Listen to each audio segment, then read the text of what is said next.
ምን ጥያቄ አለ? እኔ እንኳን ሁለት ጥያቄ ነው ያለኝ። ሁለቱ ጥያቄ ምን መሰለህ? አንደኛው መንፈስ ቅዱስ ስለ መንፈስ ቅዱስ የሚለው ከአብ የሚወጣ ነው ብለህ ነው ብቻ ነው የምታልፈው እና እሱ ነገር እንዴት ነው ነው?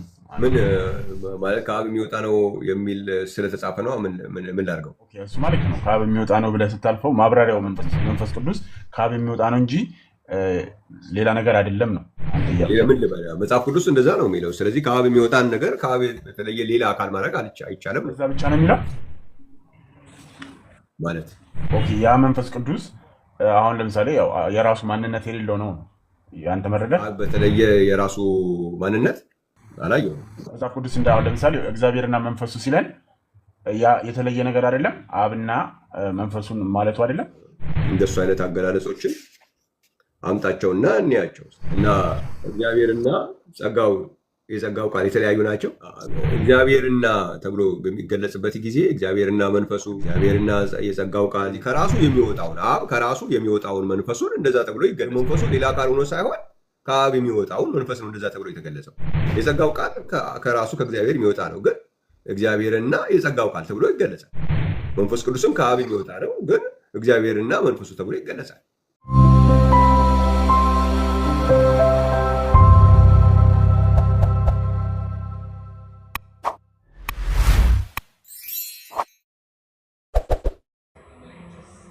ሰላም ነው። ሰላም ቦኒ፣ አንተም ወንድማችን እንዳትለኝና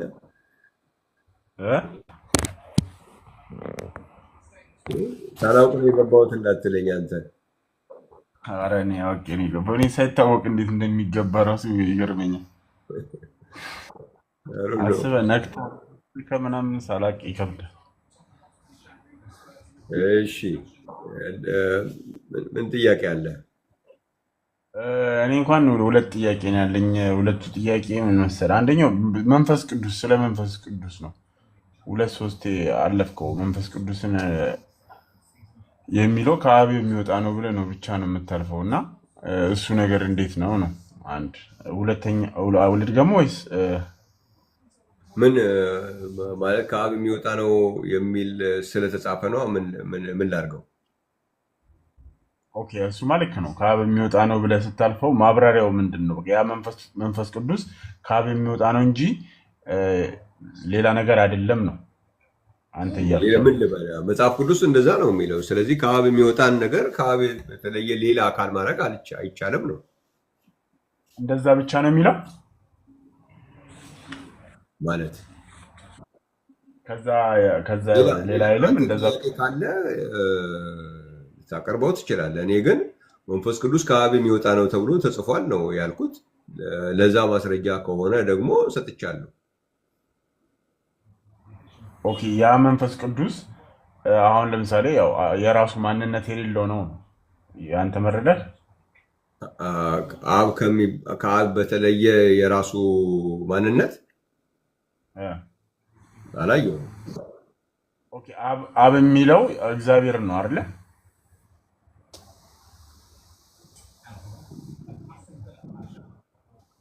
ምን ማለት ነው ደግሞ? እሱ ደግሞ ላይክ አሁን አብ ስትል አንተ አሁን በአንተ መረዳት ነው የምልህ። አብ ስትል እግዚአብሔር እያልክ ነው ወይስ መጽሐፍ ቅዱስ እንደ አሁን ለምሳሌ እግዚአብሔርና መንፈሱ ሲለን ያ የተለየ ነገር አይደለም፣ አብና መንፈሱን ማለቱ አይደለም።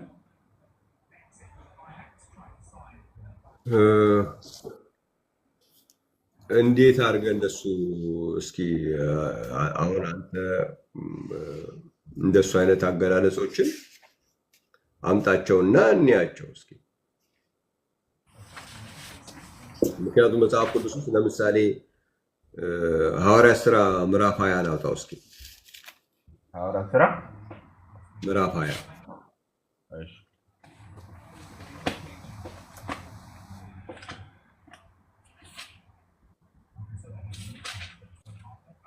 እሺ፣ አወጣሁ። ቁጥር 32 ላይ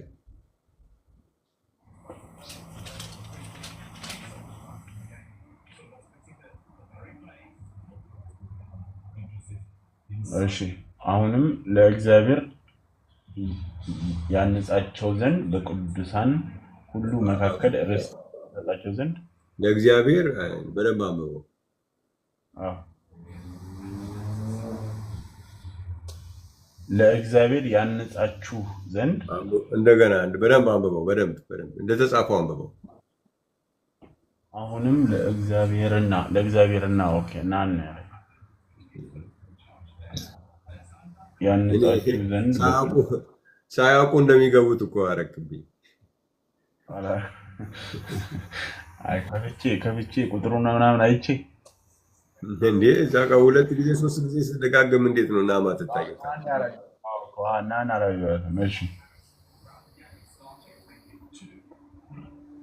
ኦኬ ምንድን ነው እዚህ ጋር ልታስረዳኝ የፈለግኸው? ለእግዚአብሔርና ያንጻችሁ ዘንድ በቅዱሳን ሁሉ መካከል ርስትን ይሰጣችሁ ዘንድ ለሚችለው ለጸጋው ቃል አደራ ሰጥቻችኋለሁ አለ እና እግዚአብሔርና የጸጋው ቃል የተለያዩ ናቸው አይደሉም? ግን አሁን የሚለው እዚህ ጋር እግዚአብሔርና መንፈሱ የሚለውን ዲፋይን ያደርጋል። እግዚአብሔርና ተብሎ በሚገለጽበት ጊዜ እግዚአብሔርና መንፈሱ፣ እግዚአብሔርና የጸጋው ቃል፣ እግዚአብሔርና ብዙ ነገሮች አሉ እንደዛ እየተባሉ የሚገለጹ።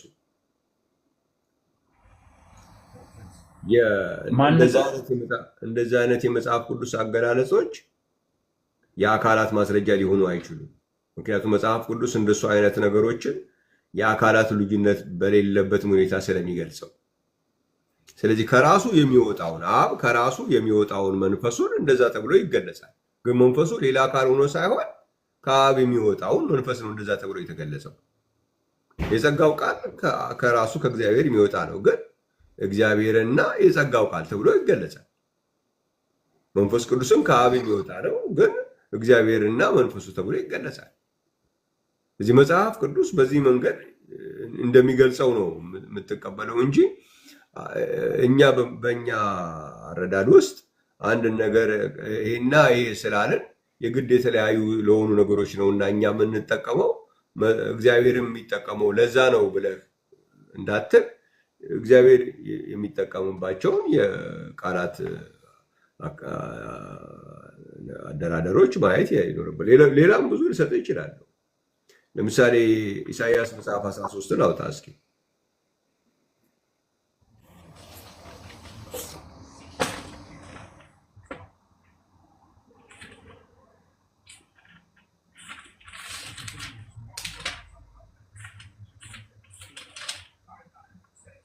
እሺ 13 ቁጥር 5 ላይ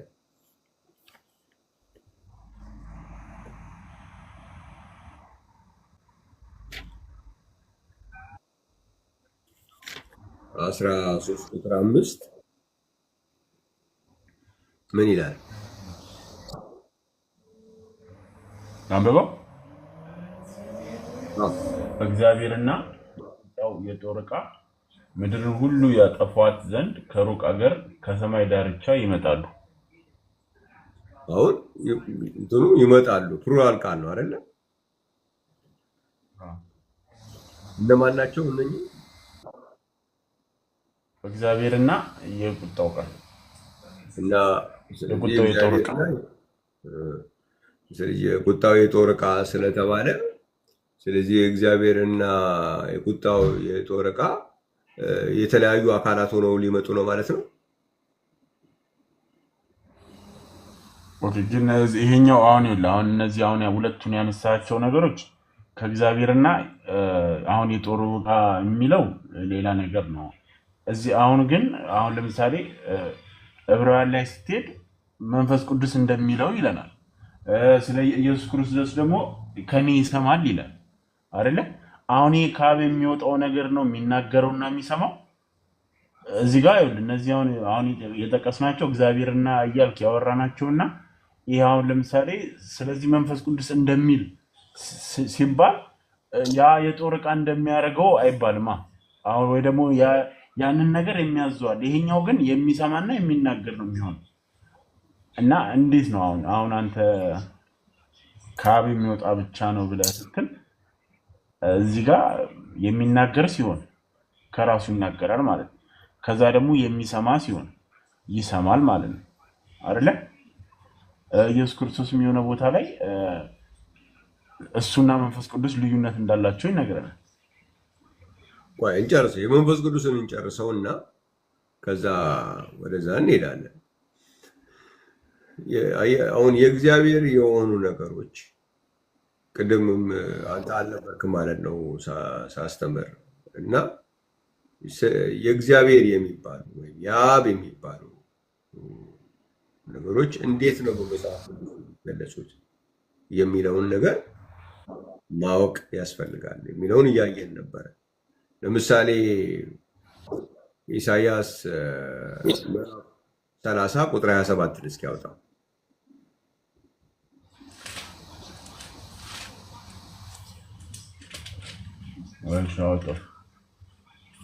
ምን ይላል? 30:27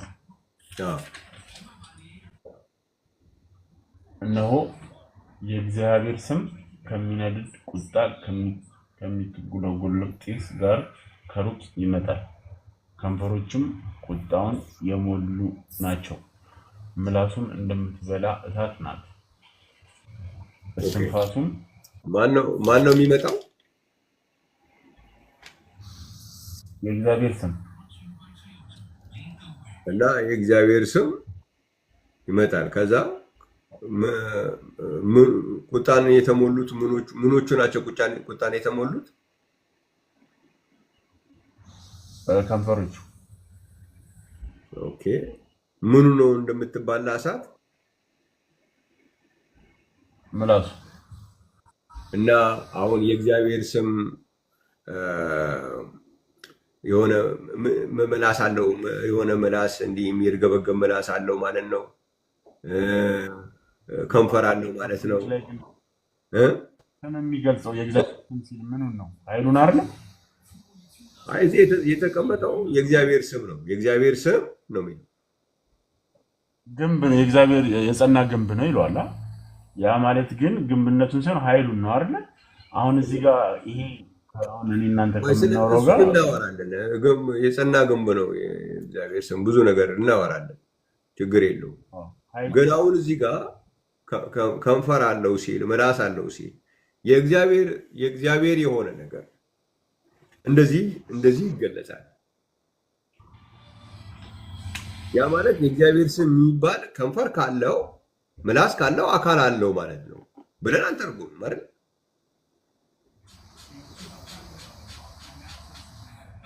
የእግዚአብሔር መንፈስ የሚናገር ከሆነ የሚሰማ ከተባለ የሚናገር ነው ከተባለ አካል ነው አለ። ኦኬ፣ የእግዚአብሔር ስምም ምላስ አለው ከንፈር አለው ተብሎ ተገልጿል። ከንፈር ካለው ምላስ ካለው መቼም አካል አለው።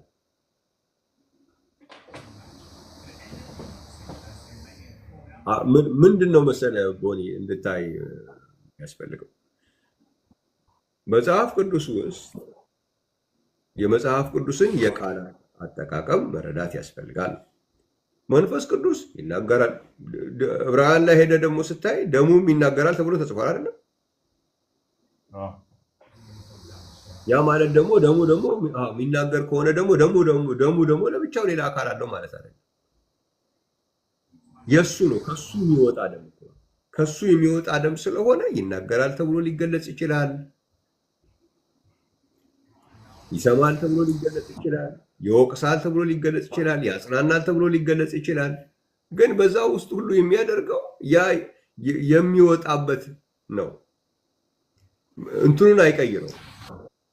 የሚወጣ የሚለውን የመንፈስ ቅዱስን ቦታ አይቀይረው። መንፈስ ቅዱስ ከአብ የሚወጣ ሆኖ ይሰማል፣ ከአብ የሚወጣ ሆኖ ይናገራል፣ ከአብ የሚወጣ ሆኖ ያጽናናል፣ ከአብ የሚወጣ ሆኖ ይወቅሳል። ግን ከየት ነው የሚወጣው ተብለህ ስትጠየቅ ከአብ የሚወጣ የሚለውን አይቀይረውም። ደሙም ከማን ነው የሚወጣው? ከዛው ከአካል ነው፣ ከኢየሱስ አካል ነው የሚወጣ ደም ነው። ሌላ ደም የለም። ግን ከሱ የሚወጣው ደም ይናገራል። ከሱ የሚወጣው ደም ያነጻል። አሁን ዕብራውያን 9 ላይ ስታነብ ምንድን ነው 9:13 ላይ ራሱን ለእግዚአብሔር ያቀረበ የክርስቶስ ደም ይላል። እንዴት ነው ደም ራሱ የሚያደርገው? ደም አካል ነው እንዴ? ግን የሱ ስለሆነ እንደዛ ተብሎ ይገለጻል። ይሰማል፣ ይናገራል፣ ይወቅሳል፣ ይመክራል። ግን የማን የእግዚአብሔር መንፈስ ከየት የሚወጣ? ከራሱ የሚወጣ ከአብ የሚወጣ እንጂ በተለየ አካል ስላለ አይደለም። ከአብ የሚወጣው መንፈስ ግን በዚህ ልክ ይገለጻል። የእግዚአብሔር ስም የማንም ሳይሆን የእግዚአብሔር ስለሆነ የእግዚአብሔር ስም ይናገራል፣ መላስ አለው፣ ከንፈር አለው ተብሎ ይገለጻል። የእግዚአብሔር ስም ሌላ ስም እኮ እንደዛ አይገለጽም እኮ። ሄደህ አሁን የሌላ ሰው ስምም እንደዛ ተብሎ አይገለጽም። ቅድም እንዳልከው የጸና ግንብ ነው የሚለውንም የማንም የሌላ የአንድ ሰው ስም የጸና ግንብ ተብሎ አይገለጽም። የእግዚአብሔር ሲሆን ግን እንደዛ ተብሎ ይገለጻል። የእግዚአብሔር ስም ከንፈር አለው ተብሎ ይገለጻል። የእግዚአብሔር ስም መላስ አለው ተብሎ ይገለጻል። በዛ ደረጃ ምክንያቱም ምን እንዲሆን ነው የሚፈለግ ያለው? የእግዚአብሔር የሚባለው ነገር በእኛ ደረጃ ላይ ያለ አይደለም። ልክ የእኛ አይነት ስም ተብሎ ሊባል አይችልም። የእግዚአብሔር ሲባል የተለየ ክብር፣ የተለየ ቦታ፣ የተለየ አገላለጽ አለው። የእግዚአብሔር መንፈስ ስንልም ደግሞ እንደዛው። እኛም እኮ መንፈስ አለን አይደለም? የሰው መንፈስ አለ አይደለም? ግን የሰው መንፈስ በዛ ደረጃ የእግዚአብሔር መንፈስ ግን የሚናገር ተብሎ ይገለጻል፣ የሚገስጽ ተብሎ ይገለጻል፣ የሚያጽናና ተብሎ ይገለጻል። ግን መኖሪያው የት ነው? ከየት ነው የሚመጣው? ከአብ በተለየ አካል ነው ያለው ወይስ ከአብ የሚወጣ ነው ወደሚለው ላይ ስትመጣ ከአብ የሚወጣ ነው። ስለዚህ የእውነት መንፈስ ከአብ የሚወጣ ነው። proceeds from the father ይሄ ነው። ግን በዚህ ደረጃ ግን የተገለጸባቸው መንፈስ ቅዱስ የተገለጸባቸው መንገዶች ግን የሚወጣው ከአብ መሆኑን አይቀይረውም።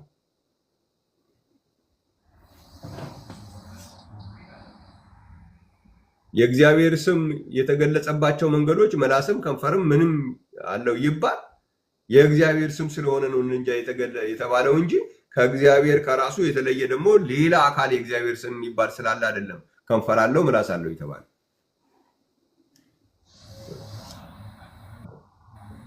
እሺ ሌላ ጥያቄ አለ? ነው እዚህ ለመንፈስ ቅዱስ ላይ ሳንወጣ ከአብ የሚወጣ ነው ያልኩት። አንድ እድል ልስጥህና እንትን ልበልና አንተ መንፈስ ቅዱስ ከአብ የተለየ ሌላ አካል ለመሆኑ ማስረጃ የሚሆን አለ? አለኝ። እኔ ሳጠናው ብዙ ጊዜ መንፈስ ቅዱስ የተለየ እንደሆነ አሁን ማስረጃ ስለሆነ የጠየቅኩህ የት ቦታ ላይ ሌላ አንድ ልስጥህ፣ ሁለት ልስጥህ፣ ስንት? ከአንድ እንጀምራ። እሺ አንድ ለምሳሌ 24 ስራ 13:2 ላይ ያለው እነዚያም ጌታን ሲያመልኩና ሲጾሙ ይላል መንፈስ ቅዱስ በርናባስና ሳውልን ለጠራው ስራ ለዩልኝ አላቸው ይላል። የሚለው መንፈስ ቅዱስ ነው የተኛው ነው እንጂ ከአብ የተለየ አካል የሚለው ማስረጃ አይሆንማ። ኦኬ እሺ ከአብ አልከው ደግሞ ከአብና ከወጣው የሚልም አለ።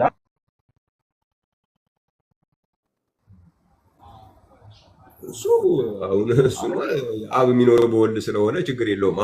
አሁን አንተን እየጠየቅኩ ያለሁት ከአብ በተለየ አካል ነው ለማለት ማስረጃ አለ ወይ? አሁን መንፈስ ቅዱስ ያጽናናል፣ ይናገራል፣ እንዲህ ይላል የሚለውን ተስማምተናል። ግን ያንን የሚያደርገው ከአብ የተለየ አካል ሆኖ ለመሆኑ አንድ ማስረጃ የተለየ ለመሆኑ አንድ ማስረጃ ስትል አሁን ለምሳሌ ሰዎች መንፈስ ቅዱስን ብለው ለብቻው ይህንን እኮ የምታደርጉት በመንፈስ ቅዱስ ኃይል ነው ሲባል ከዛ ደግሞ ይህንን ያደረጋችሁት ደግሞ እኮ በእግዚአብሔር ኃይል ነው ሲባል ያንን ነገር ሁለት ነገር አልተናገሩም። አሁን ለምሳሌ እግዚአብሔር ሲሉ አብን ነው አይደለ? ከዛ ደግሞ መንፈስ ቅዱስ ሲሉ ለብቻው ነው። ቦንዬ ከአብ ያደረጋቸው ቦንዬ አሁን ያልካቸው ነገሮች ይህን አይቀይሩትም እኮ ክርስቶስ የመንፈስ ቅዱስን መኖሪያ መውጫ ምንጭ ነገረን። ከአብ የሚወጣ ነው አለ። በቃ ይሄንን ያጽናናል፣ ይመክራል፣ ይናገራል፣ ይወቅሳል እንዲሚሉት ነገሮች በሙሉ ይቅርታ፣ እነዚህ ነገሮች በሙሉ ከአብ የሚወጣ ሆኖ እነዛን ነገሮች ሁሉ የሚያደርግ መሆኑን ነው የሚነግረን እንጂ ከአብ የሚወጣ የሚለውን ሊቀይረው አይችልም። እኔ አሁን አንተ ካለህ የምፈልገው ምንድን ነው ማስረጃ አለ የምትል ከሆነ መንፈስ ቅዱስ እነዛን ነገሮች የትኛውንም ያደርጋቸው ይናገራለንም፣ ይመክራለንም፣ ይወቅሳለንም፣ ያጽናናለንም የተኛውንም ነገር ከአብ በተለየ ሌላ አካል ሆኖ ለመሆኑ የሚያሳይ አንድ ማስረጃ። እሺ ከእግዚአብሔርና ከበጉ ሲል እግዚአብሔር የሚለው በዚህ ቦታ ላይ አብን ነው አይደለ? በጉ የሚለው ደግሞ ኢየሱስ ክርስቶስን ነው። የትኛውን ጥቅስ ነው? ራዕይ ምዕራፍ ስንት? ቆይ አንዴ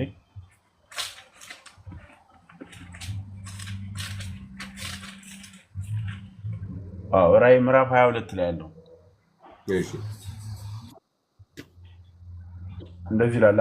ከእግዚአብሔርና ከበጉ ዙፋን የሚወጣውን እንደ ብርሌ የሚያንጸባርቀውን የሕይወትን ውሃ ወንዝ አሳየኝ ይላል። አሁን እዚህ ጋር የሚያሳየው ከአብ ወልድና መንፈስ ቅዱስን አይደለም። ይኸውልህ ጎንዬ እንደዛ አሁን እኮ ልክ አካል ቢሆን ሌላ አካል ቢሆን ኖሮ እኮ መሆን ያለበት እኮ ሌላ ፐርሰን ቢሆን ኖሮ ልክ ዙፋኑ በአደባባይ መካከል ከእግዚአብሔር ከበጉ እና ከመንፈስ ቅዱስ ዙፋን ነው መሆን ያለበት አይደል? ግን መንፈስ ቅዱስ ከእግዚአብሔርና ከበጉ ዙፋን የሚወጣ ነው። አሁንም ያንን አይቀይረውም እኮ። እኔ አሁን አንተን እየጠየቅኩ ያለሁት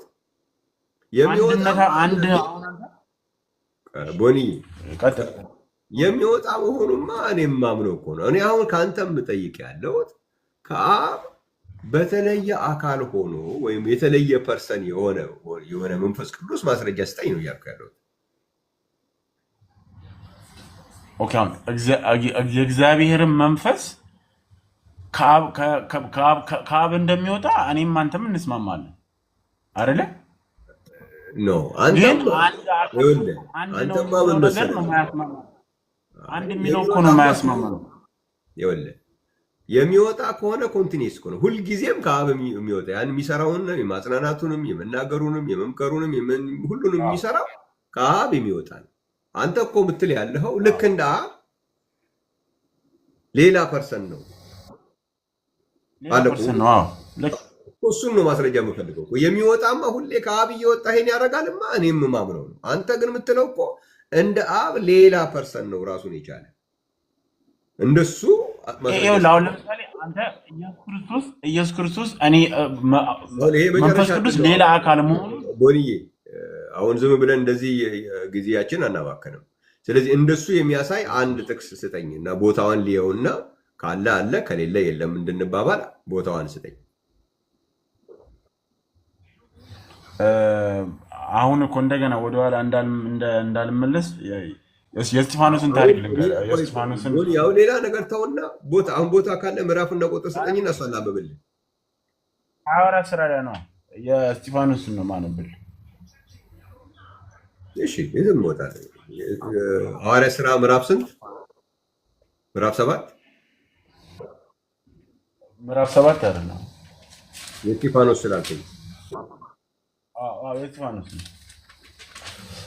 ሐዋርያት ሥራ ምዕራፍ 7 ነው። እስጢፋኖስ ምዕራፍ 7። እሺ እስጢፋኖስም ጸጋና ኃይል ተሞልቶ በሕዝቡ መካከል ድንቅ ታምር ምልክት እያደረገ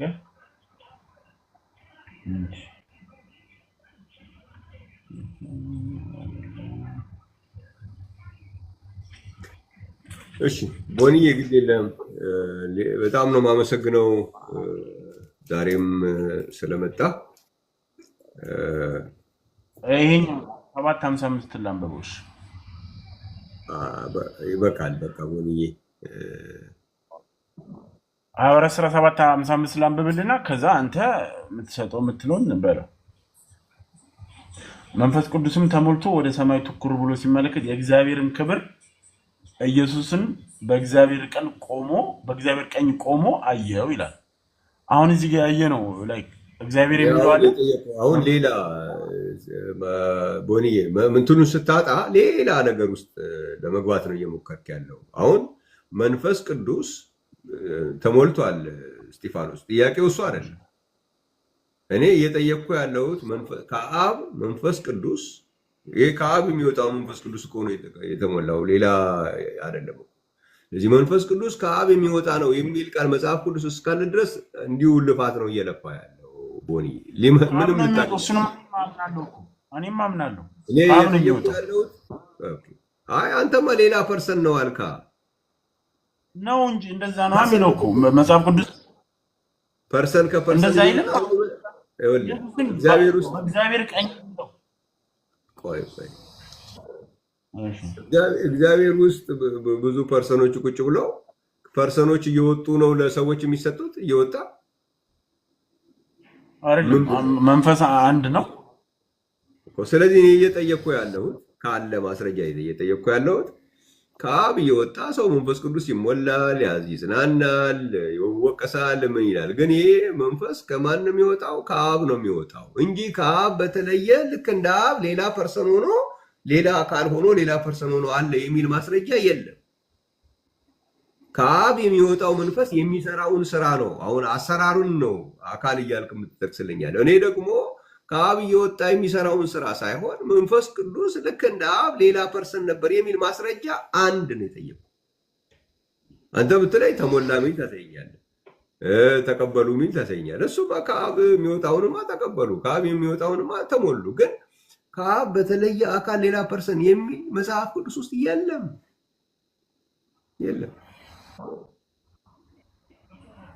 ኦኬ፣ ኢየሱስ ክርስቶስ እና መንፈስ ቅዱስ አንድ ናቸው?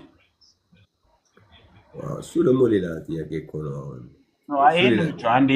ይሄኛውን እንጨርስ። አሁን አንተ ማስረጃ ካለ አንድ ማስረጃ የጠየቅኩ ከአብ በተለየ አካል መንፈስ ቅዱስ እኮ ስለ ዙፋን እንኳን ሲያወራ እኮ የእግዚአብሔርና የበጉ ዙፋን ነው አይደለም የሚለው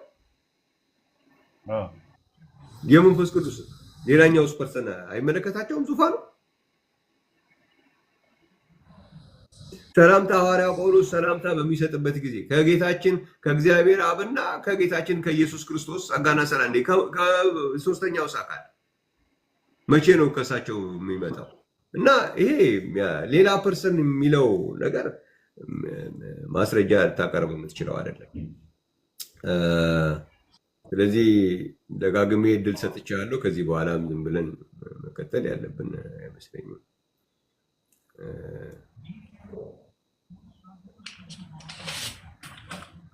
መንፈስ ቅዱስን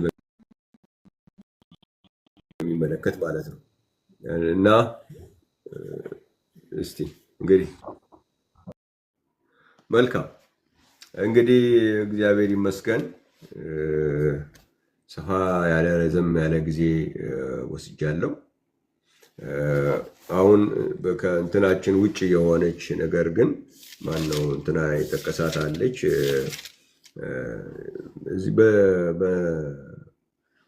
ይሄ ስለ መንፈስ ቅዱስ ነው በእርግጥ የጠየኩት፣ ግን እሱ ስለ እግዚአብሔር ቀኝ ያነሳው ነገር አለ። መጽሐፍ ቅዱሳችን